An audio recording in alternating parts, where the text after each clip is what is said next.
Hi, I'm Dr. Boyce Watkins from YourBlackWorld.com, and the holidays are coming up, and a lot of us are running around saying happy holidays to each other, but one of the things that we forget is that the holidays are not always happy for everyone.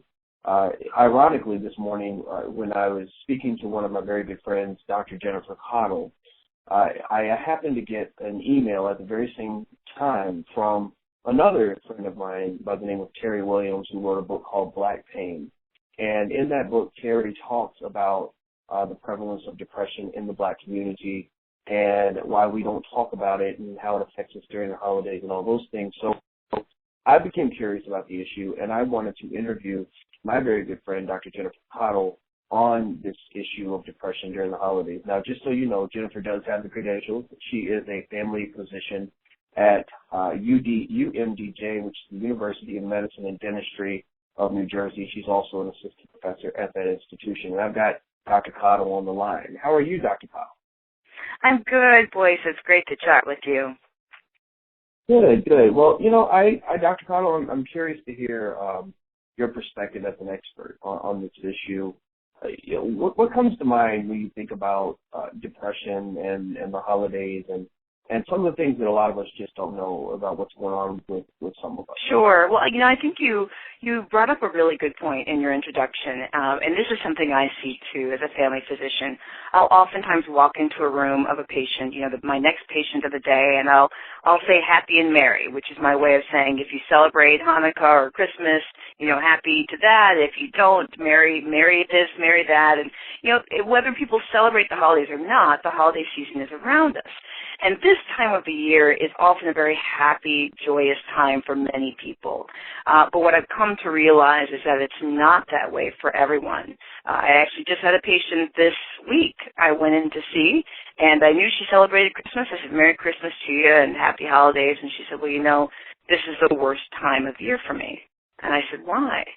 And she said, you know, my father died around this time last year, and every time the holidays come around, it just reminds me of what I'm missing. So I really wanted to talk about this topic because, yeah, a lot of us are really excited about the end of this year and the beginning of a new year, but not everyone is excited and happy about it, and there are many reasons for that. So, you know, Dr. Caudle, one thing that's interesting, and this is something that Terry had brought to my attention and something I thought about, is that there are a lot of people who live a life of depression where they're depressed and they don't even know they're depressed. Well, you know, as a physician, what are some of the symptoms of depression that you've seen in patients? Sure, certainly. And, you know, I often talk about depression and anxiety together because I think of them as like sister and brother in a way. Depression often is, you know, people often have signs of depression such as they might be sad. They might withdraw from friends or from family. They just don't want to be around anyone. They'd rather be by themselves. Sometimes crying spells is involved with that. Sometimes just the feeling of not wanting to do anything. Getting up to get out of bed to go to work is a chore. Paying bills, basic things that weren't chores before can sometimes be chores. But in addition to those symptoms of sadness and feeling down, which often goes with depression, anxiety, I think, is a sister because they often go together. People who are depressed often have some signs of anxiety, which can include being worried, feeling anxious or nervous. You know, sometimes along with that comes panic attacks where you're physically getting worried and you get heart racing, you might get sweaty palms. So sometimes the symptoms are all collected together, and there's a number of reasons why people can feel like that, especially around the holidays. Well, so, Dr. Caudle, let's say I come into your office and I'm a patient and I don't know that I'm depressed, and you've laid out the symptoms and you told me that this might be something going on with me, either depression or anxiety. What's the next step for me? What do I do? You know, the holidays are coming, and let's say I want.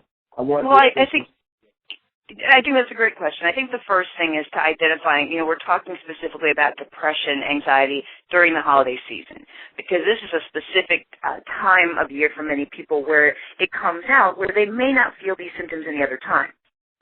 Some of my patients and things I've learned over the time is that depression and anxiety can be very common around the holidays because, you know, sometimes people who've lost a loved one, you know, the holidays are the time that they remember that.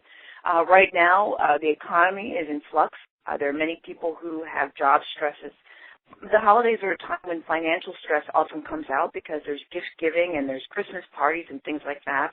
And, many times there's also work problems too. So the holidays in particular, is what we're talking about as being sometimes a very special time when people experience depression and anxiety.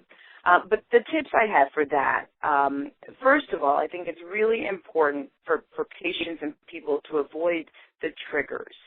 Actually, the patient I'm talking about that I saw this past week whose father died, and the holidays are particularly hard for her, she's realized over the years that she does a lot better when she spends the holidays with people. Being alone for the holidays for her is not a good idea. And she's realized that that's a trigger for her depression. It makes it worse. She misses her father even more. So the first thing people need to understand around the holiday time is what triggers this depression symptoms, these anxiety symptoms. Is it gift giving? If so, figure out a way to mitigate and to minimize the gift giving. Maybe setting a budget limit. Maybe foregoing some of the parties that may be particularly stressful. Maybe it's spending time with family members if you know that being alone is particularly hard. So first and foremost during the holiday season is figure out what triggers the sadness or the anxiety for you, especially during this time of year. We want to avoid those triggers. That's the first thing. Avoiding stress kind of goes along with that.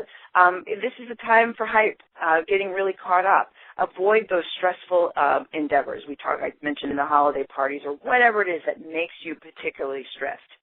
I do think in general, for most people, spending time around people that love and care for them is a good idea for most people. And even if your inclination is to be alone, sometimes it's good to seek out those who love and care for you and spend time with them. And the last suggestion I would make, boys, is that it's really important to talk to someone. Don't go through this alone. The holiday season is really rough. If you're struggling with depression or anxiety during the holiday season or any time during the year, talk to your doctor. There's many things that we can do as family docs, as internists, that we can help you with, whether it's providing counseling services, setting you up with counseling, maybe support groups. If bereavement is an issue, losing a loved one, etc. And sometimes there are other treatments such as medications that we can explore. So there's many things to do. Don't go through this alone. Avoid the triggers and the stressors, and make sure you talk about it. All right. Well, I love it. I want to say thank you so much, Dr. Caudle, for taking the time to share this very important information for so many people. My belief is that depression is serious. I think we need to take it more seriously in our community. I think that if you see people in your family who seeing that they might be suffering from depression or anxiety, encourage them to get help, not just to fight through it. Because I think that it is. Right. It can be tough for so many of us, and I understand that personally because I know for reasons I won't bore people by going into, Thanksgiving always triggers some things for me, and I had to become conscious of that so I could work through that. So a lot of us feel this, and I'm so happy that there are experts like you around who can help us work our way through it. So thank you so much, Dr. Caudle. Absolutely. Thanks for having me on. I appreciate it. Absolutely. Everybody, this is Dr. Jennifer Caudle. She is a family physician and assistant professor at the University of Medicine and Dentistry of New Jersey, and just one heck of a person. So until we meet again, I want to say happy holidays to everybody. I want them to be happy for you, and also please stay strong, be blessed, and get educated. I am gone.